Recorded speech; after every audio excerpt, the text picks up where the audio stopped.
The erasure. The conference chamber floated in the darkness between stars, a massive structure of crystal and metal that had witnessed the rise and fall of 1,000 civilizations. Inside, 12 beings sat around a circular table, each representing a species that had conquered the stars long before Earth's sun had cooled from its birth.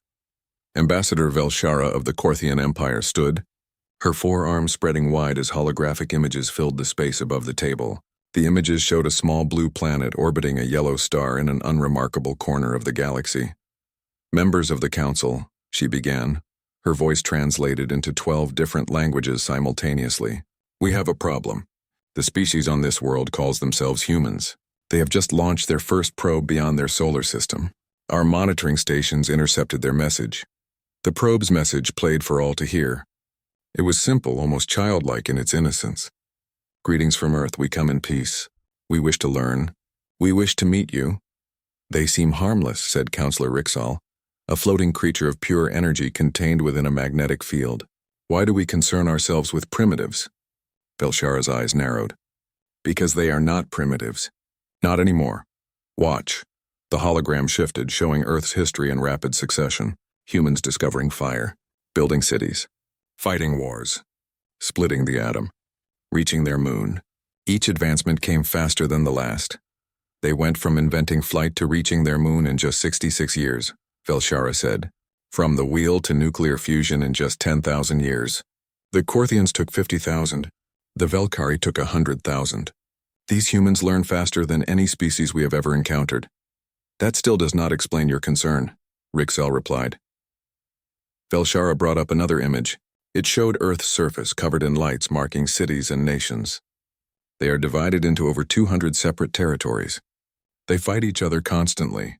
In just the last century, they killed over 100 million of their own kind in wars. They have weapons that can destroy their entire planet, and they nearly used them a dozen times. The table fell silent. Each member of the council remembered the ancient laws, written in the blood of galaxies past. Some species grew to threaten all others. These species were marked as Category 5 threats, and Category 5 threats had only one solution. They are dangerous, Velshara continued, but more than that, they are unpredictable. Our psychologists cannot model their behavior. They act on emotion as much as logic. They refuse to submit to any central authority. They fight when they should surrender. They survive when they should die. And now they are reaching for the stars, the vote was called. 11 members voted for immediate action. Only one abstained. The decision was made. Earth would be sterilized. Humanity would be recorded in the Council's vast archives as another failed species. Too dangerous to be allowed to spread among the stars. The Armada assembled in secret, drawing ships from all 12 Council fleets. 12 massive dreadnoughts, each one capable of destroying a small moon, positioned themselves around Earth's solar system. They came silently, their approach hidden by technology that bent light and warped space. Captain Sarah Chen stood on the bridge of the Prometheus, humanity's first true interstellar vessel. She had been running trials near Mars when the sensors went crazy. At first she thought it was a malfunction. Nothing that big could appear from nowhere. Captain? Her sensor officer called out, his voice shaking. I'm reading 12 massive objects. They just appeared around the inner solar system. They're bigger than anything we've ever built. What are they? Sarah looked at the displays and felt her blood turn cold. Humanity had dreamed of meeting aliens for centuries. They had imagined first contact 1,000 different ways. None of those imaginings looked like this. Sound the alarm, she said quietly. Get me a link to Earth Command now. But it was already too late. The first kinetic strike hit Earth's Atlantic Ocean, traveling at a significant fraction of light speed. The impact released energy equivalent to 1 million nuclear weapons. The shockwave circled the planet in minutes, triggering earthquakes and volcanic eruptions across every continent. Sarah watched the feeds from Earth in horror. The second strike hit the Pacific. The third hit Asia. The fourth hit Europe. One by one, the missiles fell like the hammering of angry gods. Earth's atmosphere ignited. Oceans boiled into steam.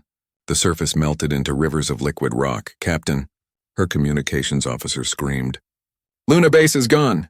The asteroids' colonies are under attack. They're hitting everything. Sarah's hands gripped the command chair so hard her knuckles turned white.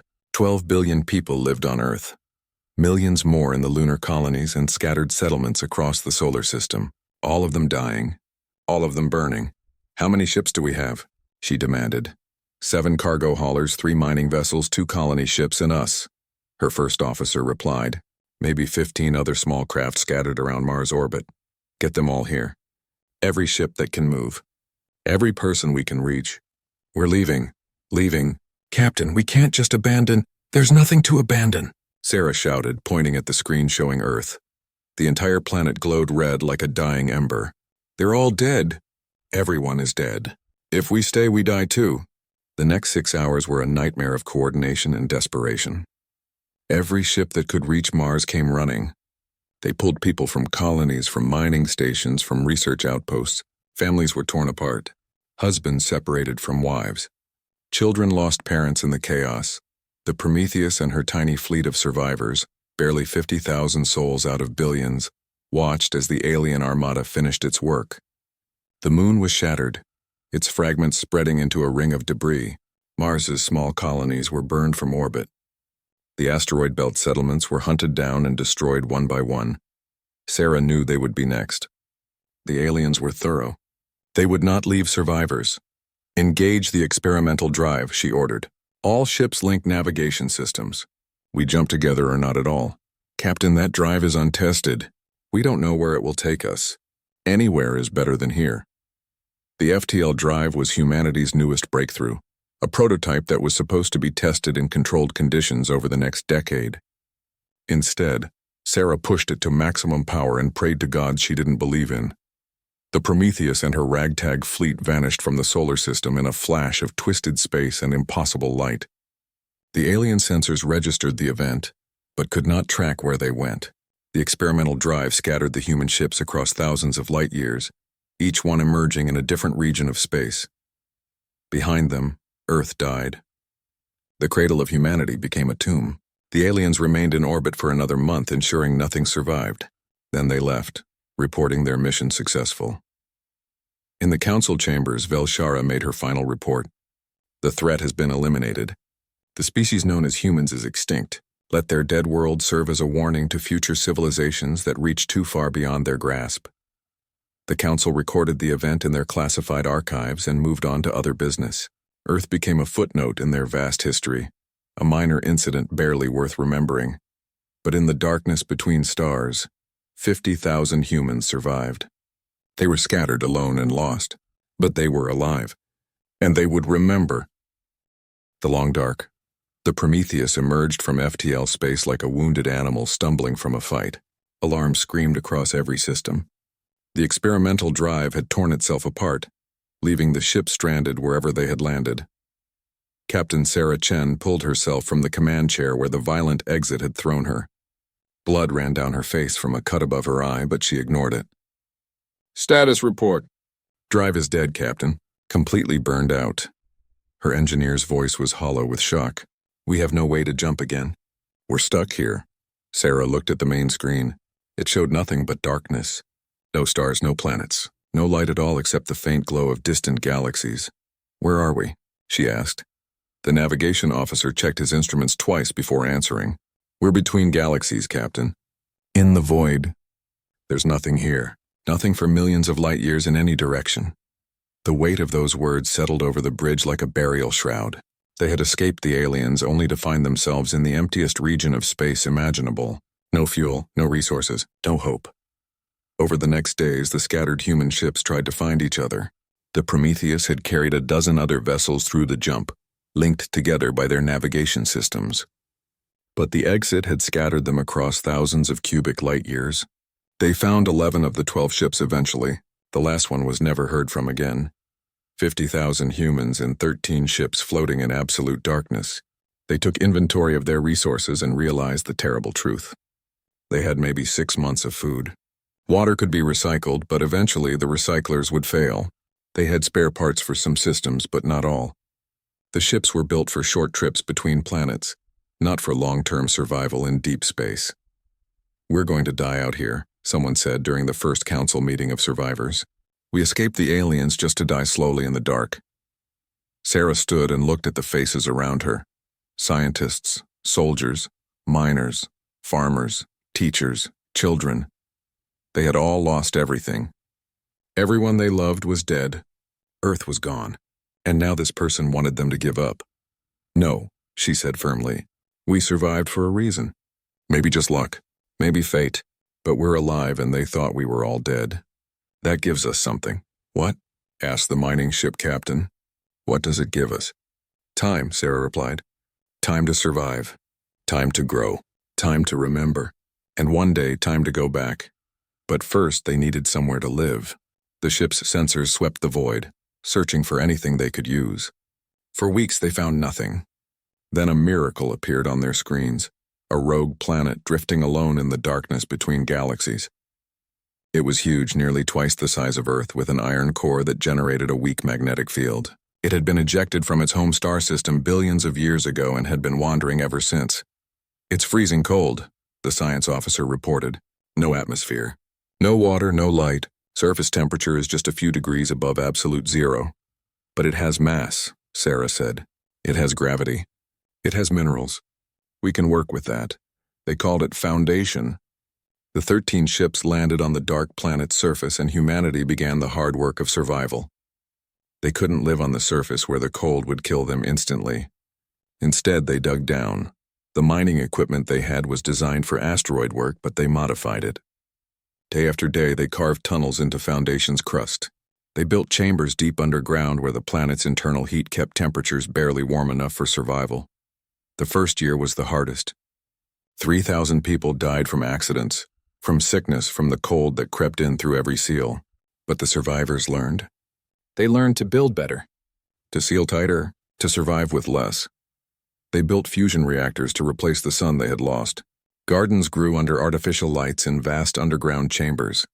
Water was synthesized from ice deposits they found deep in the planet's crust. Every resource was recycled, reused, rebuilt. The children born in those first years never saw a star. They grew up in tunnels and chambers carved from rock under lights that never changed. They learned to read by the glow of computer screens. They played in corridors instead of fields. They knew the sky only from pictures and stories. But every child learned Earth's story. They learned about the blue oceans and green forests. They learned about the sun that warmed your face and the wind that moved through trees. They learned about the 12 billion who died. And they learned about the aliens who killed them. Why did they do it? The children would ask. Because they were afraid, the teachers would answer. Afraid of what we might become. Afraid we might be stronger than them. Afraid we might take what they had. Will we ever go back? Yes, one day. When we're ready, we will go back. Sarah Chen lived to see the first generation born on Foundation reach adulthood. She was old by then, her hair white, her body bent from years in the planet's heavy gravity. She gathered the young adults around her in the central chamber they called the Hall of Memory. I won't live to see Earth again, she told them. That journey will take generations if it happens at all. But I want you to promise me something. Promise me you'll remember. Promise me you'll never forget what was taken from us. Promise me that if you ever find a way back, you'll make them answer for what they did. They promised. And when Sarah Chen died at the age of 97, they carved her name into the Wall of Founders, the first name among the 50,000 who had survived. Not all the human ships had landed on Foundation. The experimental jump had scattered them too widely.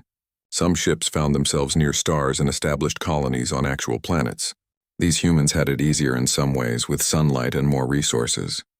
But they had it harder in other ways because they had to hide. The Ghost Fleet, as they came to be called, was made up of 7 ships that emerged near the edge of Council space. They had no choice but to survive through stealth and theft.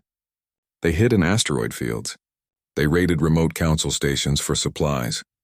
They took what they needed and left no witnesses. The Council began to hear rumors of ghost ships that appeared from nowhere, struck, and vanished.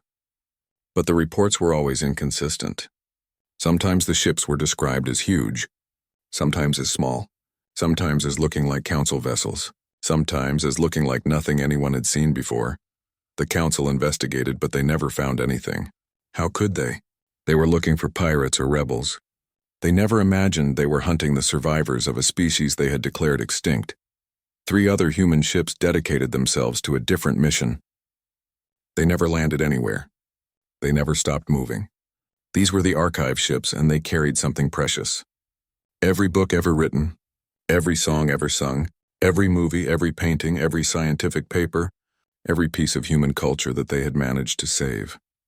The archive ships wandered from system to system, always moving, never staying long enough to be found.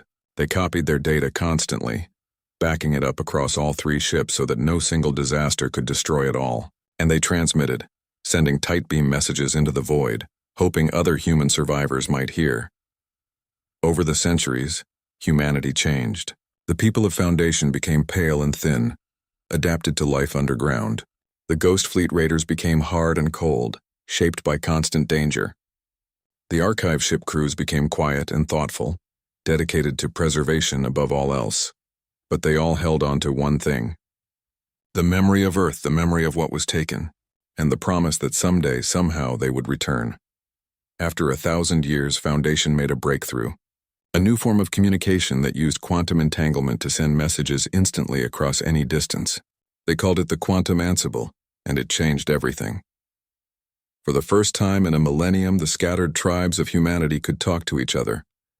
They shared knowledge. They shared resources. They shared the one thing that had kept them going all this time: the promise of revenge. By year 3000, Foundation had grown into a civilization of millions, all living in the darkness beneath the surface of their rogue planet. They had built factories that could construct anything. They had laboratories that pushed science far beyond what old Earth had achieved. They had weapons that the Council had never imagined, and they had patience. 3,000 years of patience, 3,000 years of preparation, 3,000 years of waiting for the right moment. The Council had forgotten them. The Council had moved on.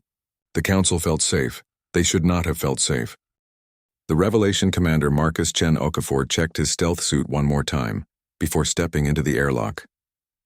Behind him, his team of 5 scouts did the same. They had trained for this mission for 3 years. They had practiced every scenario. They had memorized every detail of the target. But no amount of training could completely eliminate the fear. They were going into Council space. Into the heart of the civilization that had destroyed Earth. Remember, Marcus said to his team, we observe only. No contact, no engagement. If we're discovered, we run. Our job is to learn, not to fight. The stealth ship Shadow had brought them to the edge of a Council trade route. Here merchant vessels traveled between the core worlds carrying goods and information.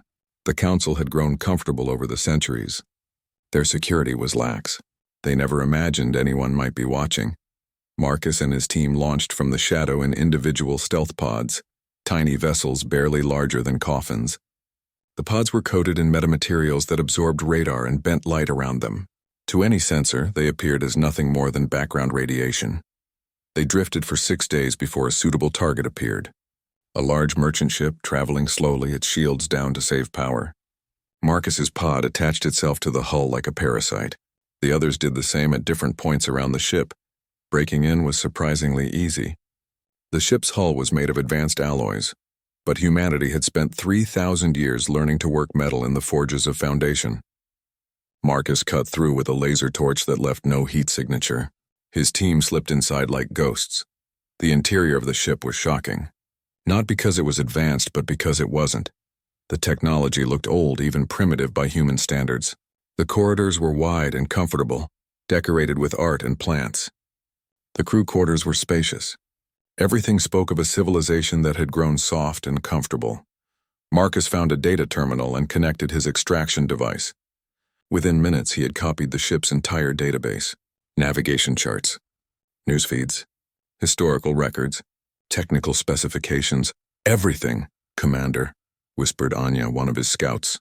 You need to see this. She had found the crew lounge. A dozen aliens sat around tables eating and talking. They looked relaxed, happy even. Some were playing games. Others were watching entertainment on screens. They're not afraid, Anya said quietly. They act like they own the galaxy. They do own the galaxy, Marcus replied. That's the problem. The team extracted after 8 hours, leaving no trace they had ever been there. The merchant ship continued on its journey, its crew never knowing they had been infiltrated. Back on the Shadow, Marcus began reviewing the data they had stolen. What he found changed everything. The Council had grown weak. The 12 species that had once united to destroy threats to their dominance had fractured into political factions. The Korthians argued with the Velkari, The energy beings of Rixal's people had isolated themselves. Several smaller species were demanding more representation. Their military had not fought a real war in over 2,000 years. They had peacekeeping forces and patrol fleets, but nothing designed for serious combat. Their weapons were maintained as a formality, not because anyone expected to use them. Most importantly, their technology had stagnated. The council species had reached a comfortable level of advancement and stopped pushing forward. Why innovate when you already ruled the galaxy? Why take risks when you had everything you needed? But the most shocking discovery was in the historical records. Marcus spent hours reading through the classified files his extraction device had pulled from the ship's database. Eventually he found it. The erasure incident, the destruction of Earth. The file was buried deep, classified at the highest level. Most council citizens didn't even know it had happened. The current generation of politicians and military leaders had never heard of humanity. Earth was just an unmarked dead world on old charts, a system to be avoided because of lingering radiation. They forgot us, Marcus said to his second-in-command. They murdered 12 billion people and they don't even remember doing it. Is that better or worse? She asked. I don't know, but it means they won't see us coming. Marcus returned to Foundation after 6 months of reconnaissance. He came back with data on 100 council worlds, their defenses, their populations, their resources. But more than that, he came back with a complete picture of a civilization that had lost its edge.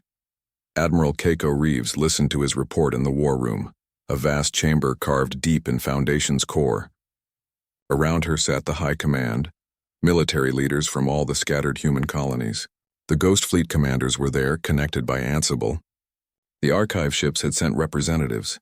For the first time in 3,000 years, all of humanity was united in one purpose. They've forgotten us, Marcus concluded his presentation. The species that destroyed Earth are all still alive, but none of their current population knows what their ancestors did. They've grown comfortable, weak, complacent, so we can beat them? Asked one of the Ghost Fleet commanders. We can destroy them, Marcus replied. Our technology is better. Our weapons are better. Our ships are better. We've spent 3,000 years preparing for war while they've spent 3,000 years forgetting how to fight. Admiral Reeves stood. She was old, nearly 80, but she carried herself like steel. She had been born on Foundation, had never seen a real sun, had spent her entire life preparing for this moment. The question is not whether we can win, she said. The question is whether we should. The room fell silent. Our ancestors swore we would return, she continued. They swore we would have vengeance, but they also swore we would survive, and we have. We've built a civilization in the dark. We've thrived where we should have died. Is revenge worth risking all of that? An old man stood in the back of the room. He was frail, supported by a younger woman, but his voice was strong. My grandmother was 7 years old when she watched Earth burn. She was on Luna Base with a school group. The aliens killed everyone she knew. Every friend, both her parents. She survived because she was visiting the moon. He paused, gathering strength. She lived to be 93 years old. She died 20 years ago. But before she died, she told me about Earth, about real sunlight, about oceans so big you couldn't see across them, about forests and mountains and cities that touched the sky. She made me promise to tell my children, and they would tell theirs, and we would never forget. He looked around the room. Everyone here has a story like mine. Everyone here lost something. The question isn't whether we should go back. The question is when. The vote was taken. It was unanimous. Operation Homecoming would begin. The shipyards of Foundation had been building in secret for centuries. Now they revealed what they had made. Vast chambers carved from rock contained ships unlike anything the galaxy had ever seen. They were beautiful and terrible, combining stealth technology with overwhelming firepower. The Vengeance-class dreadnoughts were the largest, each one a mobile fortress that could challenge an entire fleet. The Ghost-class frigates were smaller but faster, designed to appear from nowhere and strike before anyone knew they were there. The Archive-class carriers held thousands of fighters, piloted by people who had trained in simulators their entire lives. 200,000 ships, 50 million soldiers, resources gathered over millennia, all of it preparing for one purpose. Admiral Reeves stood on the bridge of the flagship Remembrance and gave the order that humanity had been waiting 3,500 years to hear. All ships, activate FTL drives. Set course for Sol system. Set course for Earth. We're going home. The human armada jumped as one, disappearing from Foundation's orbit in a flash of light. Behind them, the dark planet that had sheltered humanity for so long remained in its eternal night. But its children were leaving the nest and they were going hunting. The first strike. The human fleet dropped out of FTL at the edge of the Sol system, in the exact spot where Captain Sarah Chen had made her desperate jump 3,500 years before. Admiral Keiko Reeves stood on the bridge of the Remembrance, staring at the screen showing the system humanity had fled. The sun still burned, yellow and steady, indifferent to the genocide that had happened in its light. The gas giants still orbited in their ancient dance. Mars remained, though its surface was darker, the colonies long gone. The asteroid belt was there, though scattered and changed. And Earth. Earth remained. Scan results coming in. The sensor officer reported. I'm reading structures on Earth's surface. Multiple cities, mining operations, orbital stations. Admiral, there's a population down there. Approximately 2 million individuals. Reeves felt her jaw tighten. What species? The officer checked his readings. Corthian, Admiral. The same species that led the vote to erase us. A heavy silence filled the bridge. Of all the Council species, the Corthians had been the most vocal about humanity's danger. They had pushed hardest for Earth's destruction, and now they lived on humanity's grave, mining resources from the planet they had helped murder. Marcus Chen Okafor, now promoted to general, stood beside the Admiral. They built a colony on our world, he said quietly. They turned our home into a mining operation. Do they know what they're standing on? Reeves asked. Doubtful, Marcus replied. Most Council citizens don't know about the erasure. To them, Earth is just another dead world that was convenient to colonize. Reeves looked at the tactical display. The Corthian colony had defenses, but they were minimal. A few orbital defense platforms, a small patrol fleet of maybe 30 ships, security forces on the ground. They were clearly not expecting any threat. All ships battle formation, Reeves ordered. Weapons hot. Shields up. Jam all communications from this system. Nothing gets out. The human fleet moved forward like a tide of metal and fury. 200,000 ships, all of them invisible to Corthian sensors until they wanted to be seen. They had learned stealth from living in the dark. They had learned patience from waiting centuries. And they had learned war from preparing for this very moment. The Corthian defense platforms never saw them coming. The first indication the colony had of any problem was when their orbital stations simply stopped responding. One by one they went dark, destroyed by weapons fire they never detected. Governor Thelvar was in his office overlooking the mining operations when the alarms began. He was old for a Corthian, his shell grayed with age, looking forward to retirement after this assignment. Earth was a boring posting, far from the excitement of the core worlds, but the pay was good and the work was easy. What's happening? He demanded of his security chief. Unknown, Governor. We've lost contact with all orbital stations. Ground sensors are showing massive energy signatures appearing throughout the system. Hundreds of them. No, thousands. Governor, I think we're under attack. By who? Pirates? Rebels? What force could? The sky above the mining colony rippled and ships appeared. Thousands of ships. They seemed to materialize from nothing, filling the sky from horizon to horizon. They were dark and angular, covered in strange markings unlike anything in Council databases. Thelvar felt his blood run cold. Send a distress signal, now. Contact the nearest Council fleet and— I can't, sir. All communications are jammed. We're cut off. The battle, if it could be called that, lasted 6 hours. The Corthian patrol fleet fought bravely, but they were hopelessly outmatched. Human weapons tore through their shields like paper. Human ships moved with impossible precision. Human tactics were centuries ahead of anything the Corthians had prepared for. Not a single human ship was lost. Every Corthian vessel was destroyed or disabled. Then the landing began. Dropships fell from orbit like rain, carrying human soldiers to Earth's surface for the first time in 3.5 millennia. They landed near the Corthian cities, near the mining operations, near every settlement on the planet. Marcus led the ground assault personally. He wanted to be the first, needed to be the first. As his boots touched Earth's soil, he felt something he hadn't expected. Not triumph, not joy, grief, the land was wrong. The continents had shifted. The coastlines had changed. Where cities once stood, there was only scarred rock. The air was breathable but different. remade by 3,000 years of geology and the slow healing of a murdered world. Sir, one of his soldiers said, pointing. The Corthian command center is that way. 2 kilometers. Marcus led his unit through terrain that had once been North America, though the landmarks were all gone. The Corthian mining operation was massive, scarring the landscape with open pits and refineries. They had come to a dead world and decided to make it useful. The humans moved through the colony like ghosts. Their stealth suits made them nearly invisible. Their weapons made no sound. The Corthian security forces never knew what hit them. Governor Thelvar was in his command center, trying desperately to understand what was happening when the door exploded inward. Soldiers in black armor poured through, their weapons trained on every Corthian in the room. Surrender, one of them said in perfect Corthian. Do not resist. You will not be harmed if you comply. Thelvar raised his arms. He had no choice. Around the colony, the same scene played out. Within 3 hours, every Corthian on Earth was captured or dead, depending on whether they chose to fight or surrender. Marcus walked into the command center and removed his helmet. Thelvar looked at him in confusion. The being before him was tall and pale, with skin that looked like it had never seen sunlight. He was clearly not from any council species. Who are you? Thelvar demanded. What do you want? This is a peaceful mining colony. We have done nothing to— This is Earth, Marcus interrupted. This is our world.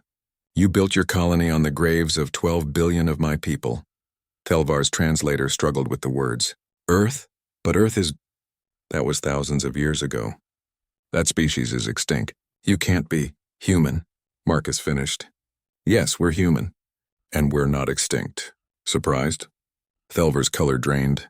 His hands shook as he accessed the classified historical files, the ones only governors had clearance to read. His eyes widened as he read about the erasure incident. This is impossible, he whispered. The report said everyone died. The entire species was eliminated. How did you survive? We're good at surviving, Marcus replied. We survived the ice ages. We survived plagues. We survived wars that killed millions. We survived living in the dark for 3,000 years. And now we've survived long enough to come back. But why? Thelvar asked. Why come back after so long? Why start a war?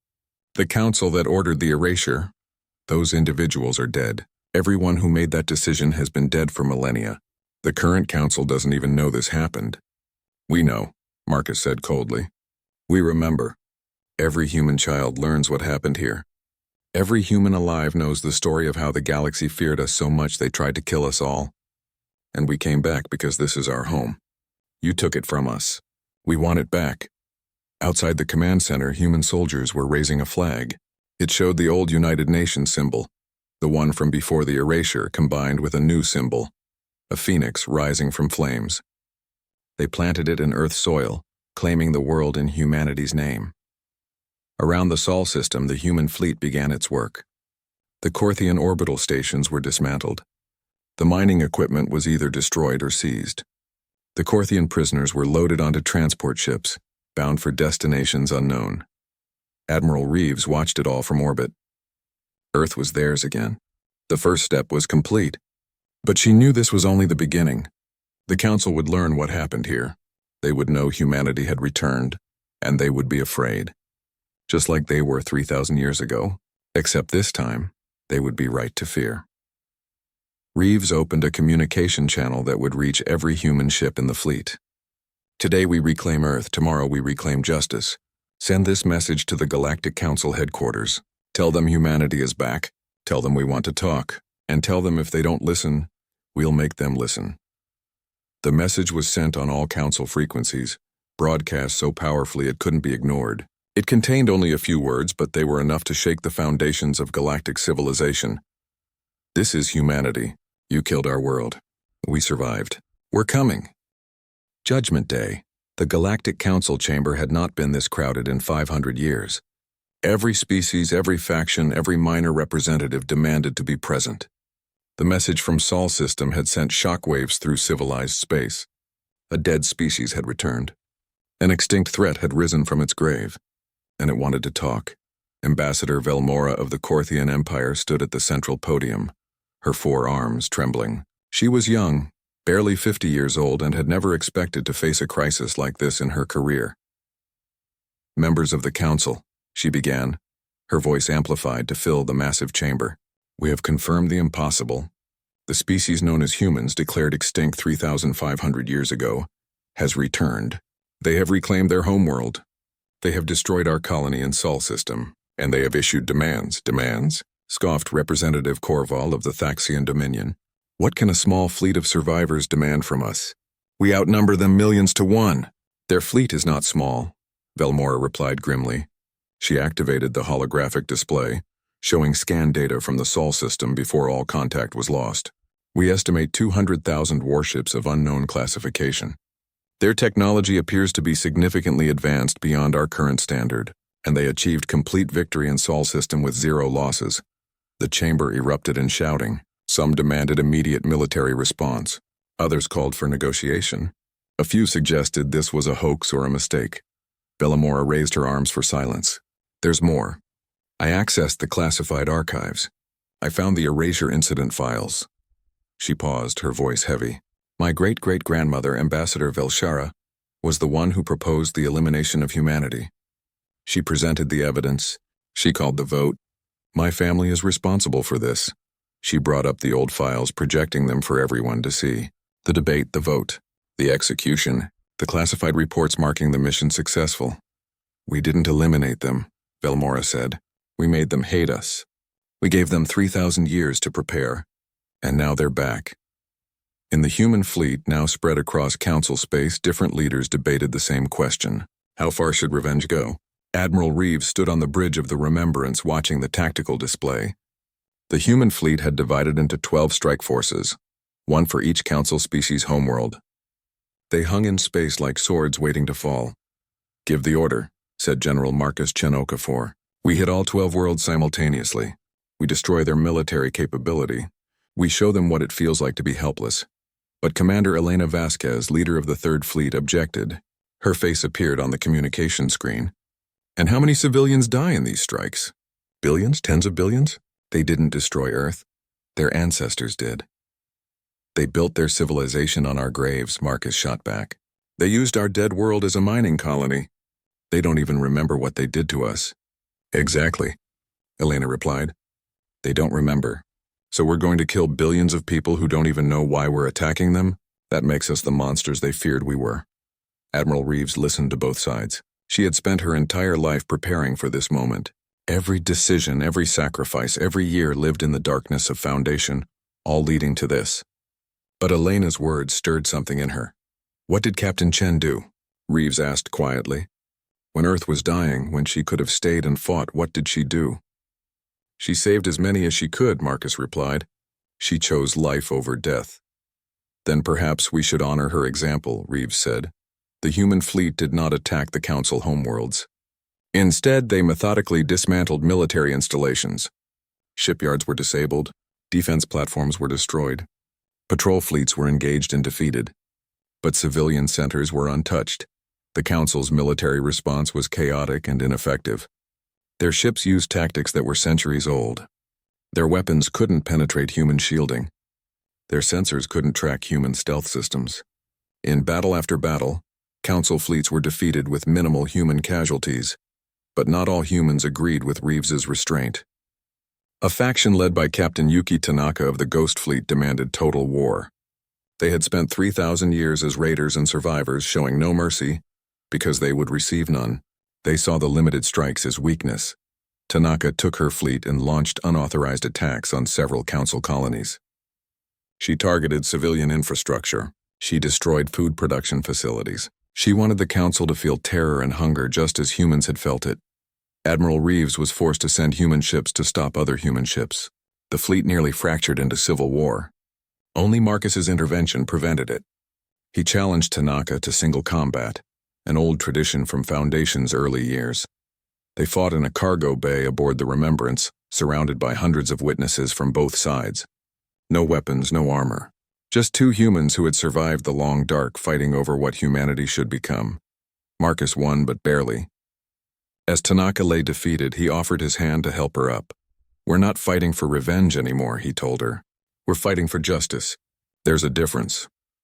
The turning point came when the human fleet reached Nexus Prime, the Council's capital. It was a massive ring station, larger than planets, home to over 10 trillion beings from dozens of species. It was the symbol of council power, the heart of galactic civilization. Admiral Reeves brought the entire human fleet to Nexus Prime's doorstep. 200,000 ships, their weapons armed, their intent clear. One word from her and the station would be destroyed. 10 trillion lives would end. Inside Nexus Prime, the council debated frantically. Some wanted to fight. Others wanted to surrender. Most were simply terrified.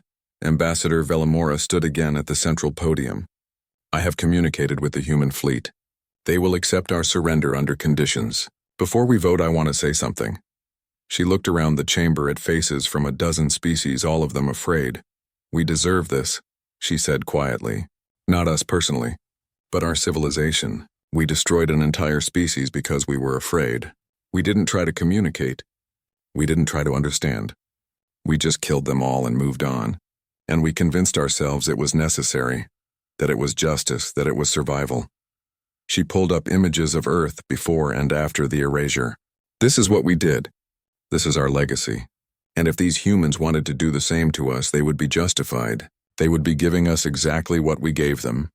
But they're not, she continued. They could destroy this station right now. They could kill us all. Instead, they're offering terms. They're showing us the mercy we never showed them. Perhaps we should learn from that. The vote was called. Surrender was accepted. Admiral Reeves received the Council's acceptance aboard the Remembrance. She opened a channel that would broadcast to every Council world, every ship, every station. People of the Galactic Council, she began. 3,500 years ago, you decided humanity was too dangerous to exist. You murdered our world. You killed 12 billion people. You tried to erase us from existence. She paused, letting that sink in. You failed. We survived. We grew strong in the darkness. We came back. And now we stand at your doorstep with the power to do to you exactly what you did to us. But we won't. The simple statement echoed across 1,000 worlds. We won't become the monsters you feared. We won't repeat your mistakes. Instead, we offer you a choice: surrender, pay reparations, help us rebuild Earth, open your archive so everyone knows what you did, and join us in building something better. You were afraid of what we might become. You were right to fear us. But you were wrong about what we would become. We didn't become conquerors. We became survivors. We became stronger. And now we'll become your reminder. We'll be the voice that says never again. Never again will a species be destroyed for being different. Never again will fear triumph over understanding. The Council surrendered. The terms were harsh but fair. 10% of each species' resources would go to rebuilding Earth for the next 500 years. The Council would be dissolved and reformed with humanity as a full member. All classified archives would be opened, and the truth of the erasure would be taught in schools across the galaxy.